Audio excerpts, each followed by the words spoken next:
श्री स्वामी समर्थ. स्वामी म्हणतात, आयुष्यात येणाऱ्या दुःखामुळे तुम्ही जर हताश होऊन बसलात, निराश होऊन बसलात, तर आयुष्यात पुढे येणारी सुखे तुमच्यावर रुसून नाराज होऊन निघून जातील. सुख आणि दुःख हे ऊन आणि सावलीप्रमाणे असतं. सुख येतं, दुःख येतं, कोणीही राहायला येत नाही. दोन्हीचा आपल्याला सामना आयुष्यामध्ये करावाच लागतो. चला, आज खूप छान असा स्वादिष्ट खुसखुशीत पदार्थ तयार करायचा आहे. आता याला काय म्हणायचं, तर त्याला नाव आपणच द्यायचं आहे, कारण घरीच बनवलेला पदार्थ आहे, कुठेही पाहिलेला नाही. मी मनानं तयार केलेला आहे, पण पहिल्यांदा तयार केला आणि खूप स्वादिष्ट झालेला आहे. तर त्यासाठी साहित्य काय घेतलेलं आहे, 8 बटाटे घेतलेले आहेत, सालं काढून पाण्यात ठेवलेले आहेत. 3 कांदे सालं काढून पाण्यात ठेवलेले आहे. कांदा कधीही चिरण्याच्या अगोदर पाण्यात ठेवायचा आहे, जेणेकरून त्याचा तिखटपणा जातो. पण कांदा अशी वस्तू आहे की आपल्याला रोज रडवतो. किचनमध्ये आलं की रोज रडायला येतं, कारण प्रत्येक भाजीला कांदा हा लागतो. चला, कांदा पण छान असा बारीक चिरून घेणार आहे. त्या अगोदर कोथिंबीर चिरून घेतलेली आहे. 2-3 हिरव्या मिरच्या पण बारीक चिरून घेतलेल्या आहेत. सगळे जिन्नस एकत्र करून ठेवणार आहे. अर्धा पावच्या जवळपास फुलगोबी होती. आता ते पण चिरून घेणार आहे आणि धुवून स्वच्छ एका चाळणीमध्ये काढून ठेवणार आहे, जेणेकरून त्याचं पाणी नितळलं पाहिजे त्यामुळं. तर बघा, कांदासुद्धा रडवत आहे मला आणि खूप डोळ्याला पाणी येत होतं कांद्याने. आता पत्तागोबी चिरून झालेली आहे. आता यामध्ये तुम्हाला हवं त्या भाज्यासुद्धा टाकू शकता. पालक टाकू शकता, शिमला मिरची टाकू शकता, गाजर टाकू शकता. मी जेवढं काही साहित्य होतं तेवढ्यामध्येच करणार आहे, कारण संध्याकाळचं मिस्टर म्हणले काहीतरी चटपटीत कर. तर मी तर म्हणत होते बाहेरच जाऊया खायला, पण ते म्हणले तूच चांगलं करते स्वयंपाक कर म्हणले, जायचा कंटाळा यायला लागलाय. मग मी म्हणलं चला आता काय करावं, म्हणलं जेवढं काही साहित्य होतं त्यामध्येच मी तयार करणार आहे.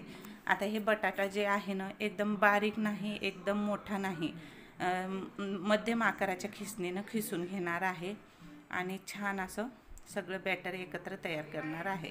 आता सगळे बटाटे खिसून घेणार आहे. बघा, धुवून घ्यायचं नाही, खिसल्याच्या नंतर धुवून घ्यायचं नाही, त्याला अगोदरच धुतलेलं आहे मी, धुवून अजिबात घ्यायचं नाही. तर आता हे सगळं तयार झालेलं आहे, चिरून वगैरे घेतलेलं आहे. आता यामध्ये जे मसाले आहेत ना, मसाले डब्यामध्ये तेच टाकणार आहे. लाल तिखट घातलेलं आहे, हळद घातलेली आहे. आता जिरेपूड वगैरे सगळं टाकू शकता, पण माझ्याकडे मी जिरेपूड जास्त वापरत नाही त्यामुळं घातलेली नाही. 2 ते 3 चमचे बेसन पीठ घातलेलं आहे. आता पत्तागोबी जे धुवून ठेवलेली होती ती टाकलेली आहे. भाजीमध्ये आपल्याला जास्त पाणी ठेवायचं नाही, कारण बटाट्याला पाणी सुटलेलं असतं, कारण आपण बटाटा धुवून घेतलेला नाही. आता जे काही कोथिंबीर वगैरे होते सगळं एकत्र मिक्स केलेलं आहे आणि जे ताट घेतलं होतं ते छोटं पडत होतं म्हणून मोठं ताट घेतलेलं आहे. आता चवीपुरतं घालायचं आहे मीठ. सगळं एकत्र करून घ्यायचं आहे, मिक्स करून घ्यायचं आहे. थोडासा ओलसर उंडा झाला पाहिजे, छान लागतो खायला. आता मला थोडंसं पीठ कमी वाटत होतं म्हणून 1 चमचा परत मी बेसन पीठ घातलेलं आहे. आता हे बघा, नॉनस्टिक तवा घेतलेला आहे आणि हे मला माझ्या मोठ्या भाऊजाईनं दिलेलं आहे. तर म्हणलं पहिल्यांदा ओपनिंग करूया, तर ते म्हणले संध्याकाळी काहीतरी खायला कर छान चटपटीत. मग मी म्हणलं चला ह्या नॉनस्टिक तव्यावरच करून बघूया की होतंय का नाही. त्या म्हणल्या, त्यांनी पण ऑनलाईनच मागवलेलं आहे, मला आवडला, त्या म्हणल्या घेऊन जाता येईल. मी म्हणलं नको, मी घेते, मी शहरामध्ये राहते, तुम्ही तरी खेडेगावात राहतात. नाही म्हणे घेऊन जाता येईल शपथ घालून. मला तो तवा त्यांनी दिला. मी म्हणलं असू द्या, जाऊ द्या, म्हणलं भाऊजाई शपथ घालते मग घेऊन जाऊया. मग आणलेला आहे बघा, पहिल्यांदा त्यावर करून बघते मी, पण मला वाटलं होतं उलटतं का नाही की ते केलेलं आपण, पण छान झालेलं आहे, एकदम कुरकुरीत. आणि मिस्टरने सुद्धा खूप आवडीनं खाल्लेलं आहे, सगळ्यांना आवडलं बरं का खायला. आणि ह्याला काय नाही, तव्यावर आपल्याला हातानं थापून घ्यायचं आहे, थोडंसं तेल लावायचं आणि थापून घ्यायचं. आता याला चायनीज पदार्थ म्हणू शकता, आलूचा पराठासुद्धा म्हणू शकता किंवा व्हेज पराठासुद्धा म्हणू शकता, खायला अप्रतिम लागतो. बेसन पिठाऐवजी तुम्ही यामध्ये तांदूळ पीठसुद्धा वापरू शकता.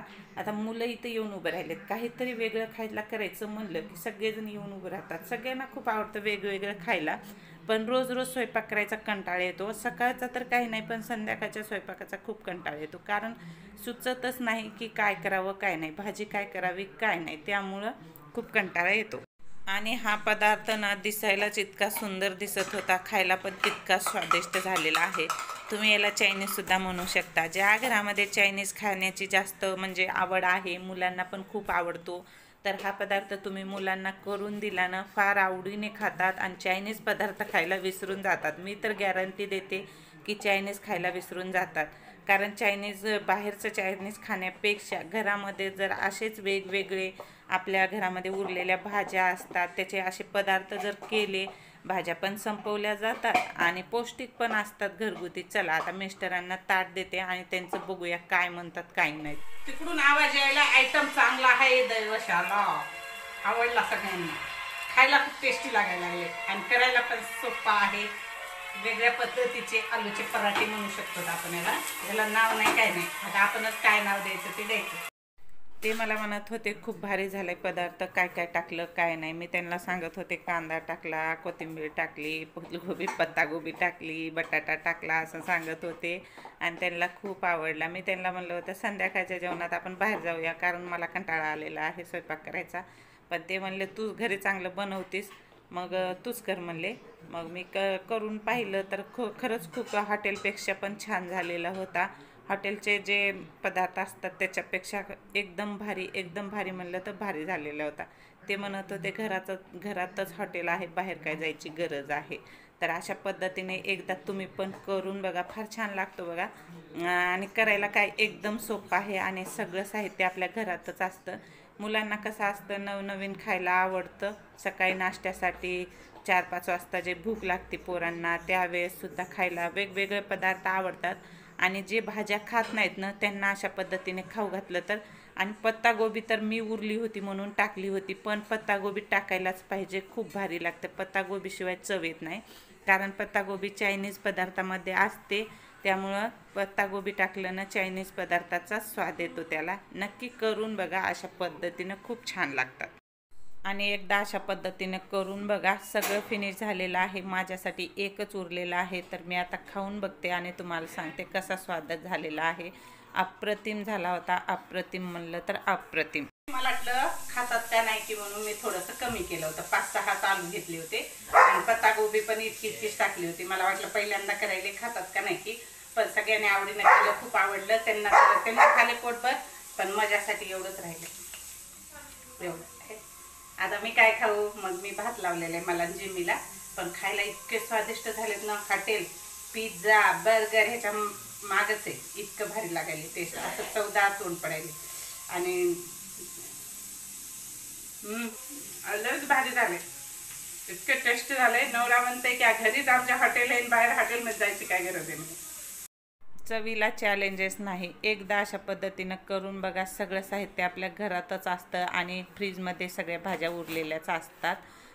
फ्रीजमध्ये भाज्या सगळ्या उरलेल्या असतात. एकदा अशा पद्धतीनं हा आलू पराठा, व्हेज पराठा, चायनीज पराठा नक्की करून बघा आणि कसा वाटला नक्की सांगा. चला तर मग व्हिडिओ कसा वाटला नक्की सांगा आणि आपल्या चॅनलला नवीन असाल तर सबस्क्राईब करा, लाईक करा, शेअर करा आणि थोडंसं आपल्या चॅनलला सुद्धा सपोर्ट करा. मी पहिल्यांदा केलेला आहे आणि अप्रतिम झालेला आहे, खूप छान झालेला आहे. बसले आणि कोरडा भात होता, भात खाऊ लागले. मला एकदम गुचकी लागली. कोरडा भात खाल्ल्यावर सगळ्यांनाच गुचकी लागते, तुम्हाला पण लागते का नाही. मी असं केलं. जिम्मी मला माहीत नाही इथं वट्याखाली बसल्या म्हणून ती उठून माझ्याकडे बघायला. मी एकदम कधी बसली मला माहीत नाही, मी स्वयंपाक करतानाच बसली होती, दाखवते. वट्याखाली अशी झोपती, मी स्वयंपाक करू लागलं नाही इथं झोपती आणि मला माहीत नाही इथं झोपल्या. माझ्याकडे उठून बघायला मग मला काय झालं, मग कशी छान झोपी गेली आहे. झोपत्या गपचूप येऊन माहीतसुद्धा होत